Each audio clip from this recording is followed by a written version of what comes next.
नमस्कार, सी न्यूज़ भारत पर आपका स्वागत है। मैं हूं अखिलेश पांडे। खबर एटा से है, जहां किसान यूनियन के नेताओं द्वारा जनवरी माह में हुए सीएमओ कार्यालय पर आंदोलन के हटने की पीछे की सच्चाई भारतीय किसान यूनियन किसान के राष्ट्रीय प्रमुख महासचिव शिव प्रताप सिंह अंशु ठाकुर ने बताई है। प्रमुख राष्ट्रीय महासचिव शिव प्रताप सिंह ने बताया कि कुछ किसान नेता भ्रष्टाचार के खिलाफ आवाज उठाते हैं और फिर उनके अध्यक्ष जेब में पैसे रख लेते हैं और सीएमओ कार्यालय पर आंदोलन करते हैं। ऐसे किसान नेताओं पर और ऐसे अध्यक्षों पर एटा की जलेसर तहसील में किसानों की प्रमुख समस्याओं को लेकर भारतीय किसान यूनियन किसान के प्रमुख महासचिव शिव प्रताप सिंह की अगुवाई में एसडीएम को ज्ञापन सौंपा गया। इस दौरान प्रदेश उपाध्यक्ष पिंटू यादव, प्रदेश सचिव प्रत्येंद्र सिसोदिया, जिला अध्यक्ष प्रबल प्रताप सिंह, बॉबी राजपाल सिंह आदि लोग उपस्थित रहे। वहीं आगे किसान नेता शिव प्रताप सिंह ने मीडिया से बातचीत करते हुए क्या कुछ बताया, आइए आपको सुनाते हैं।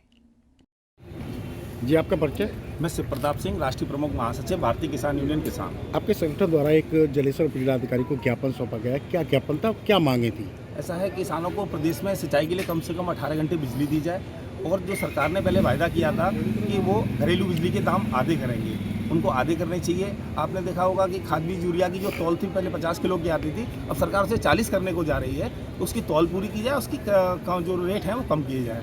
तहसीलों में जो रियल टाइम खतौनी है उसमें आपने देखा होगा घाटे संख्याओं के आधार पर कई सारी खतौनियाँ निकलती हैं जिसकी किसान को आवश्यकता ही नहीं है। तो एक तो पेपर वेस्टेज है और दूसरा क्या है, किसान पर लोड पड़ रहा है। वो उसको एक जो खतौनी 15-20 रुपए की निकलती थी, आज वो 200-300 रुपये में निकल के आ रही है। तो वो ये बड़ी समस्या है।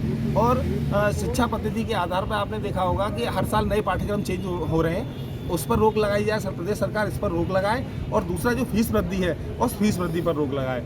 और जो आवारा गौवंश जो है, जो टैग लगाकर गौशालाओं में डाल दिए जाते हैं, उनके बाद उनको सड़कों पर छोड़ दिया जाता है, जिससे आपने देखा होगा लगातार दुर्घटनाएं हो रही हैं। उन दुर्घटनाओं पर थोड़ा सा लगाम लगे।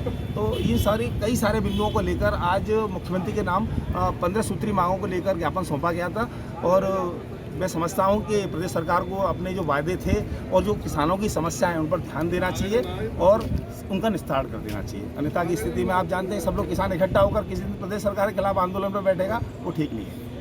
अंशु जी, एक सवाल है कि एटा में कई संगठन हैं जी, और उन संगठनों ने भ्रष्टाचार के खिलाफ आवाज़ उठाई थी, आज तक कोई कार्रवाई नहीं हुई। क्या कहेंगे, किसान संगठन में कमी है या अधिकारियों में? नहीं, किसान संगठन में कमी तो नहीं है।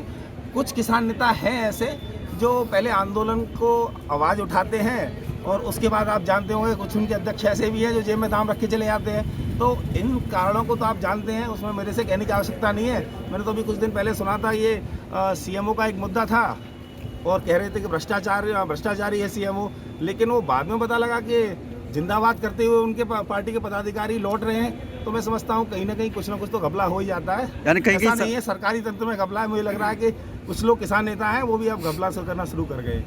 जैसे अवागढ़ ब्लॉक का भी मुद्दा उठाया था किसान संगठनों ने भ्रष्टाचार का, लेकिन अभी तक कोई कार्रवाई नहीं हुई। नहीं, ऐसा होता है कि आप जानते हैं, मैंने बताया ना, जैसे सरकारी तंत्र आजकल भ्रष्ट हो चुका है, तो कहीं ना कहीं कुछ कमियां हैं ऐसी।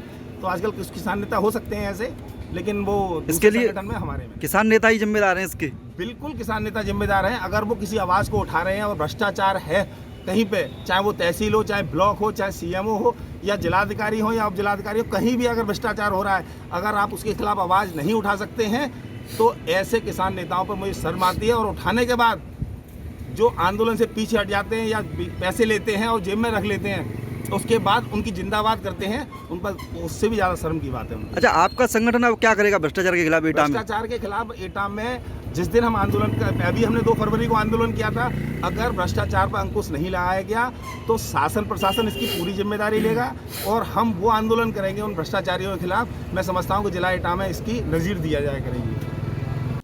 एटा से सी न्यूज़ संवाददाता लखन यादव की रिपोर्ट। फिलहाल इस खबर में बस इतना ही। देश दुनिया की तमाम खबरों के लिए देखते रहें सी न्यूज़ भारत। हर खबर आपके साथ, आपके हाथ।